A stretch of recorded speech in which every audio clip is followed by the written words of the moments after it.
السلام علیکم دوستوں پیر ذوالفقار صاحب اپنی کتاب میں لکھتے ہیں، ہمارے ایک دوست کو کولیسٹرول لیول ہائی ہو گیا۔ ڈاکٹر نے ان سے کہا کہ آپ کو کولیسٹرول فوراً کنٹرول کرنا چاہیے، کیونکہ یہ ایسی حد تک پہنچ چکا ہے کہ جہاں کسی وقت بھی ہارٹ اٹیک ہو سکتا ہے۔ اب انہوں نے گھبرا کر پیر ذوالفقار صاحب کو فون کیا، کہنے لگے حضرت میں بڑا پریشان ہوں، مجھے کچھ بتائیے۔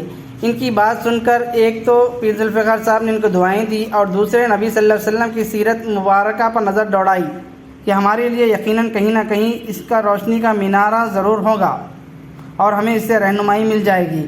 چنانچہ مطالبہ کے دوران نبی صلی اللہ علیہ وسلم کی مبارک زندگی میں ایک ایسا ہی معاملہ سامنے آیا جس سے پیر ذوالفقار صاحب کو امید کی کرن نظر آئی۔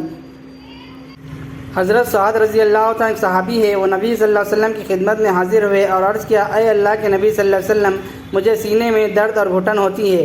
یہ سن کر نبی صلی اللہ علیہ وسلم نے فرمایا، یہ دل کی بیماری ہے۔ اس حدیث کو پڑھ کر پتہ چلا کہ دنیا میں سب سے پہلے نبی صلی اللہ علیہ وسلم نے ہارٹ اٹیک کی تشخیص فرمائی، حالانکہ سینے کی گھٹن کے ساتھ دل کا کیا تعلق؟ 1400 سال پہلے کس کو پتا تھا، لیکن نبی صلی اللہ علیہ وسلم نے فرمایا کہ یہ تو دل کی بیماری ہے۔ پھر انہوں نے پوچھا، اے اللہ کے نبی صلی اللہ علیہ وسلم، اب میں کیا کروں؟ نبی صلی اللہ علیہ وسلم نے ارشاد فرمایا، تم اجوا کھجوریں استعمال کرو۔ انہوں نے وہ کھجوریں استعمال کی اور ان کی تکلیف دور ہو گئی۔ اب ہم نے جب حدیث پڑھی تو پیر ذوالفقار صاحب نے سوچا کہ اس میں یقیناً کوئی نہ کوئی راز ہوگا، کیونکہ کھجور کے اوپر جو کچھ ہوتا ہے وہ تو کاربوہائیڈریٹس ہی ہوتے ہیں۔ چنانچہ لگتا ہے اس کے اندر جو گٹلی ہے اس کے اندر کوئی خاص نعمت موجود ہے۔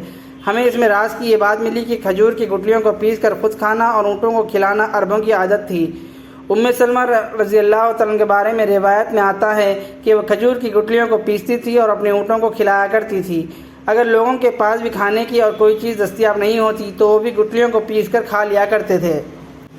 چنانچہ پیر ذوالفقار صاحب نے حاجی صاحب سے کہا کہ ہم آپ کو ایک دوائی بھیج رہے ہیں، اسے استعمال کیجئے۔ پیر ذوالفقار صاحب نے اجوا کھجور کی 40 گٹلیاں لی اور ان کا پاؤڈر بنایا، بعد میں ان کو کیپسولوں میں بھر دیا۔ پھر یہ کیپسول حاجی صاحب کو بھجوا دیے اور ساتھ یہ ہدایت بھی دی کہ آپ ہر کھانے کے بعد صبح دوپہر شام ایک کیپسول استعمال کریں۔ اللہ کی شان کے 40 دن کے بعد جب وہ دوبارہ چیک اپ کروانے کے لیے گئے تو ان کا کولیسٹرول جو 300 سے بھی زیادہ تھا، تو اس دن ان کی ریڈنگ 185 تھی۔ یہ ریڈنگ جو ان کی اور ان کی صحت مندی کی ہونے کی دلیل تھی۔ یہ ریڈنگ دیکھ کر ڈاکٹر صاحب حیران ہوئے کہ اس کی کوئی اور وجہ ہے۔ چنانچہ انہوں نے فون کیا کہ ڈاکٹر صاحب یہ رپورٹ مانتے ہی نہیں۔ اب پیر ذوالفقار صاحب نے کہا کہ دوبارہ ٹیسٹ کرائیں۔ اس طرح جب دوسری دفعہ بھی ٹیسٹ کرایا گیا تو دوسری دفعہ بھی ریڈنگ 185 نکلی۔ پھر پیر ذوالفقار صاحب نے یہ نسخہ کئی درجن دوستوں کو استعمال کروایا اور 100% لوگوں کو فائدہ ہوا۔ جی ہاں، اللہ تعالیٰ نے کھجور کی گٹلیوں میں شفا رکھی ہے۔ دوستوں، یہ تھا یہ واقعہ۔ اگر آپ نے میرا چینل سبسکرائب نہیں کیا ہے تو چینل کو سبسکرائب کر لے، ساتھ میں بیل آئیکن کو بھی دبا دے۔ مزید ویڈیوز اپلوڈ ہوتی رہے گی۔ پھر ملیں گے اگلے ویڈیو میں۔ اللہ حافظ۔